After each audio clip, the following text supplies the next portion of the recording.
Hello అందరికీ. ఈరోజు మీకు స్వీట్ కార్న్ రైస్ గురించి చెప్తా. సో మనం స్వీట్ కార్న్ అంటే స్నాక్లా బాగా ప్రిఫర్ చేస్తాము, బట్ ఇలా ఒకసారి ట్రై చేసి చూడండి. బిర్యానీకి ఏమేమి మాత్రం తీసిపోదు, అంతే ఘాటుగా అక్కడక్కడ స్వీట్ కార్న్ తగులుతూ చాలా బాగుంటుంది. అండ్ లంచ్ బాక్స్కి పర్ఫెక్ట్గా సెట్ అయిపోతుంది. అండ్ లంచ్కి మీరు ఇంట్లో ఎప్పుడైనా టైం లేదు, హరీబరీగా ఉన్నారు అనుకున్నప్పుడు కూడా ఈజీగా మీరు కుక్కర్లో పెట్టేసుకోవచ్చు. అండ్ ఇది మీరు బాస్మతి రైస్తో కూడా ట్రై చేయొచ్చు, నార్మల్ రైస్తో కూడా ట్రై చేయొచ్చు. సో ఫస్ట్ అయితే ఆయిల్ వేసేసుకొని బిర్యానీ ఆకు, జీడిపప్పులు వేసుకోవాలి. నేను ఎక్కువ వేయమంటున్నాను అని చెప్పేసి దాన్ని మళ్ళీ ముక్కలు చేసి వేస్తుంది మా అమ్మ.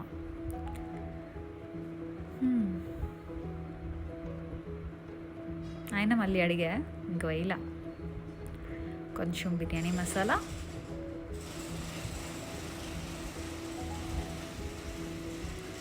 అండ్ ఇది మీకు కరెక్ట్గా 1 విజిల్ వస్తే సరిపోతుంది. సో పెద్ద టైం కూడా కాదు. ఇప్పుడు ఆనియన్స్ వేసేసుకుందాం, పచ్చిమిర్చి. నాకైతే ఇది చాలా ఫేవరెట్.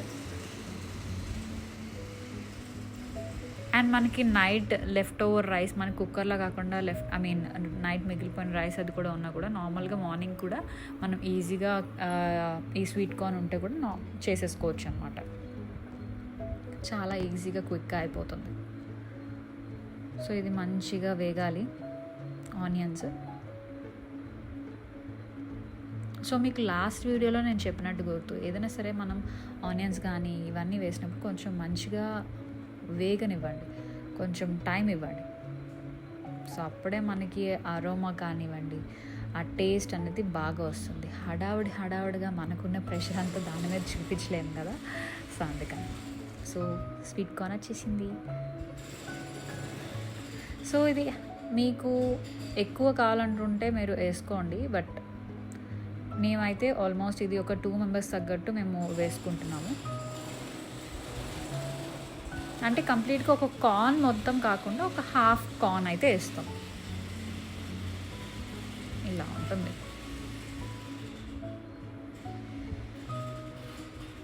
అక్కడక్కడ జీడిపప్పులు, అక్కడక్కడ కార్న్, చాలా యమ్మీగా ఉంటుంది ఈ రైస్ అయితే.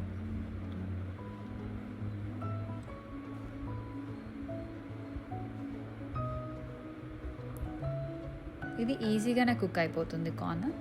తర్వాత 2 టమాటోస్ మళ్ళీ కొంచెం మంచిగా కలుపుకుందాము.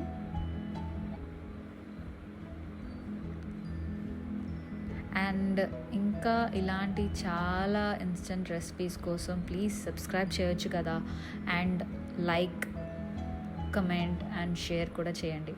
ఇది మసాలా పేస్ట్.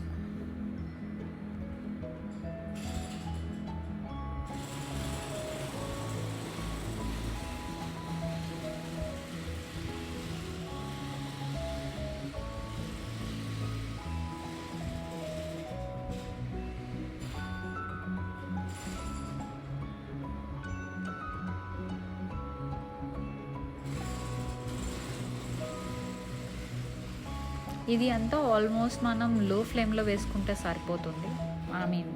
నార్మల్గా మరీ అంత హై కాకుండా కొంచెం మీడియంలో ఇలా పెట్టుకుంటే సరిపోతుంది. ఉప్పు, కారం. మనం ఆల్రెడీ పచ్చిమిర్చి వేసాము, సో అందుకని చెప్పి కొంచెమే కారం వేసుకుంటున్నాం. గరం మసాలా,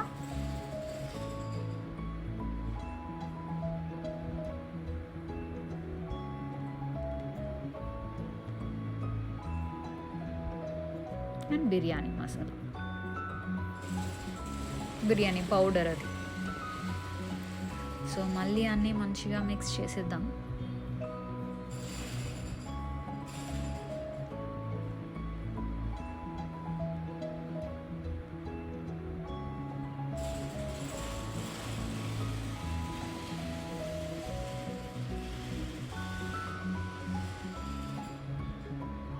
ఇందులో కొంచెం లెమన్ స్క్వీజ్ చేసుకుందాం, నిమ్మకాయ హాఫ్ అన్నమాట, ఒకటి కాదు, ఒక హాఫ్ లెమన్.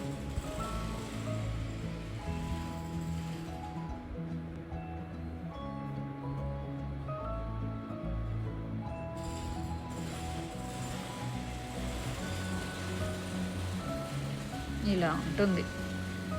టమాటోస్ కూడా మంచిగా అంతా కుక్ అయిపోయింది చూడండి అప్పుడే.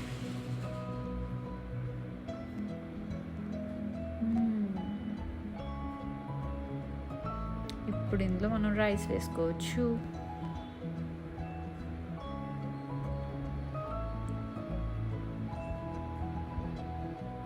అండ్ ఇంకొక విషయం చెప్తాను. జనరల్గా నేను ఇది ఒక పేజ్లో చదివాను అనమాట. సో రైస్ మనం కడిగిన వెంటనే అలా డైరెక్ట్గా కుక్ చేసుకునే దానికన్నా అలా నానబెట్టుకున్నాక కొంతసేపు తర్వాత మనం స్టవ్ ఆన్ చేసుకుంటే అందులో చాలా వరకు హెల్త్కి మంచిదంట. సో మీరు కూడా ఒకసారి అలా ట్రై చేయండి. సో మమ్మీ అలా పెడుతుంటే గ్యాస్ సేవ్ చేయడానికి ఏమో అనుకున్నా, కానీ సో అందులో కూడా చాలా బెనిఫిట్స్ ఉన్నాయంట. అండ్ యాజ్ యూజువల్గా మనం ఇదంతా లాస్ట్ వీడియోలో కూడా మీకు చెప్పాను కదా, సో ఇలా చేయడం వల్ల మనకి అంతా కలుస్తుంది బాగా. అండ్ కొంచెం పొడి పొడిగా రైస్ కూడా బాగా వస్తుంది. సో దానివల్ల సో ఇదంతా కలిపేసుకున్నాం కదా. సో ఇప్పుడు ఇందులో మనం చక్కగా క్వాంటిటీ ప్రకారం వాటర్ వేసేసుకుందాం. అండ్ ఇది 1 విజిల్ పెడితే సరిపోతుంది. రైస్ మనకి ఈజీగా కుక్ అయిపోతుంది. అండ్ ఓపెన్ చేస్తే ఇలా ఉంటుంది. సో మనకి స్వీట్ కార్న్ రైస్ రెడీ అయిపోయింది. సో మంచిగా ఒకసారి అంతా మిక్స్ చేసుకుని బౌల్లోకి వేసుకొని తినేయడమే. ఈ చల్ల చల్ల క్లైమేట్లో వేడివేడిగా తింటుంటే ఎంత కమ్మగా ఉంటుందో. బయట ఫుడ్ ఎంత ఉన్నా, ఎంత టేస్ట్గా ఉన్నా ఇంట్లో దానికి సాటి ఉండదు కదా. వాళ్ళు ఫ్లేవర్స్ ఇస్తారు చూసారా. ఇందులో మనం ఎక్కడ ఎలాంటి ఫ్లేవర్స్ యూజ్ చేయలేదు, కలర్స్ యూజ్ చేయలేదు. న్యాచురల్ టెక్స్చర్ అది ఎంత బాగుందో, ఎంత యమ్మీగా ఉందో. సో ఈ రెసిపీ మీరు ఇంట్లో ఖచ్చితంగా ట్రై చేసి ఎలా వచ్చిందో నాకు కామెంట్ చేసి చెప్పండి. And please do subscribe. Thank you.